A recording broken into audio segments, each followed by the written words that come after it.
Au cours des derniers mois, des rapports des services de renseignement américains ont révélé que Cuba a acquis plus de 300 drones militaires de capacités variées provenant de Russie et d'Iran depuis 2023. Ces équipements ont été déployés à des endroits stratégiques sur l'île, et les autorités cubaines ont discuté en interne de scénarios pour les utiliser contre des cibles américaines, au cas où les tensions s'intensifieraient. Parmi les cibles mentionnées figurent la base navale de Guantanamo et les navires militaires américains dans les Caraïbes.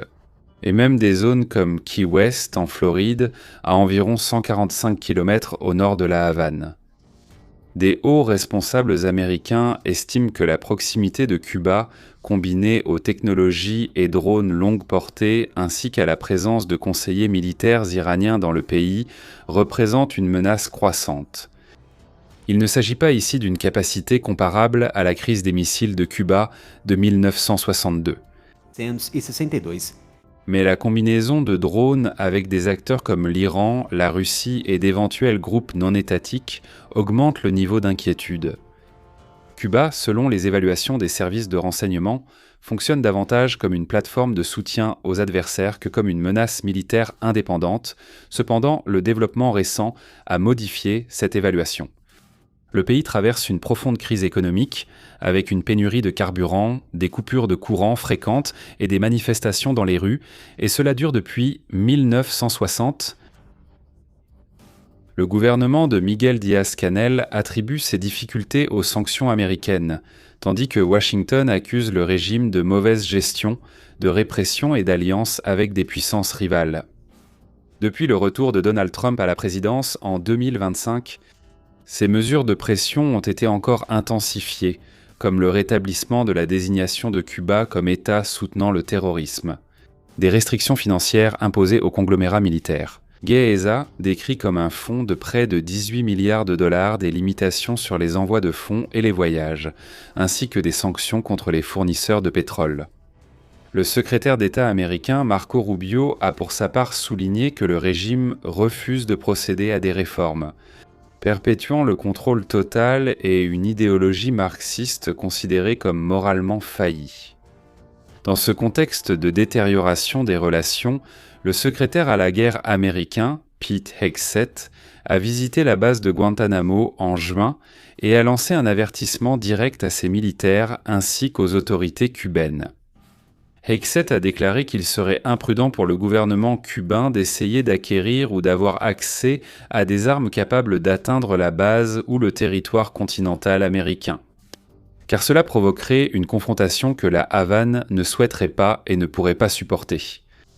Hegseth a également exprimé l'espoir que les États-Unis puissent bientôt être amis avec la direction cubaine, mais il a clairement indiqué que des options militaires sont présentées au président.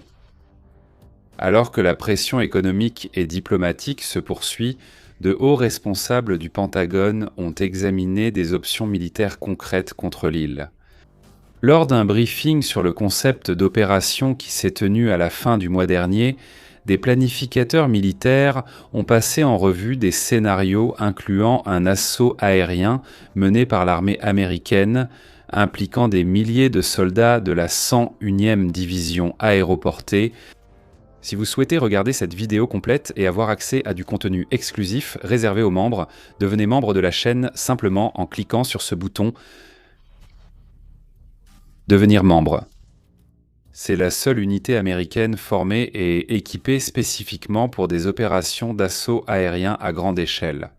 Derrière les lignes ennemies, en utilisant des hélicoptères et des avions pour insérer rapidement des troupes en profondeur, contournant ainsi les défenses côtières traditionnelles.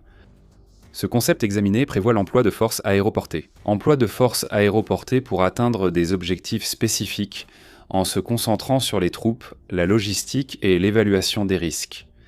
La planification en est à un stade initial et couvre depuis la définition des objectifs opérationnels jusqu'au défi du maintien d'une force en territoire hostile.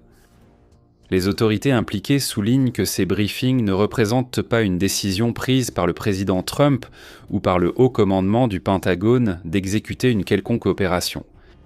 Il s'agit de la préparation de mesures de contingence, ce qui est courant dans des situations d'incertitude stratégique. Toute action militaire contre l'île de Cuba rencontrerait des défis significatifs en termes de ressources. Une grande partie de la capacité offensive et de l'attention du Pentagone reste engagée dans les opérations au Moyen-Orient, surtout après l'effondrement de cessez-le-feu et la reprise du conflit avec l'Iran. Déployer suffisamment de forces dans les Caraïbes nécessiterait une redistribution, ce qui pourrait affaiblir d'autres théâtres prioritaires.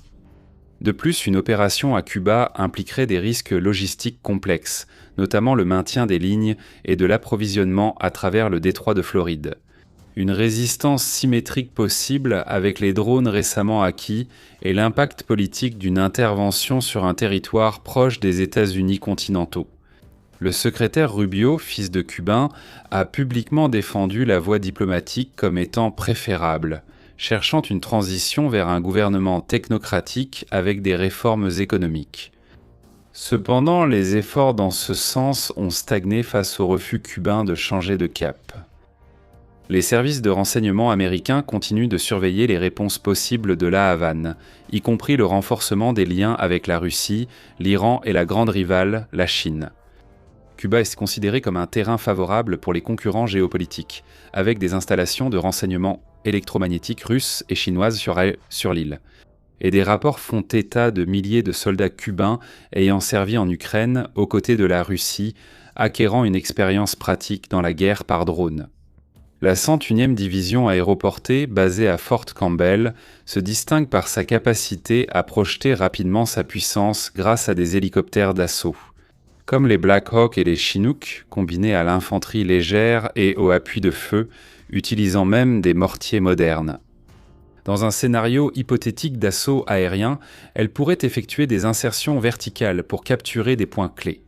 Je souligne ici des aérodromes, des centres de commandement ou des routes stratégiques et en quelques heures, avant que les défenses conventionnelles cubaines, basées sur des équipements vieillissants, ne puissent réagir de manière coordonnée. Faites comme nos membres pour regarder cette vidéo complète et recevoir du contenu exclusif.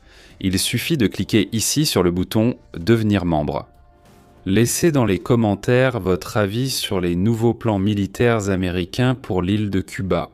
Pensez-vous que cela peut devenir une réalité à court terme ou s'agit-il simplement d'une pression imminente pour un changement d'attitude et de régime sur l'île ?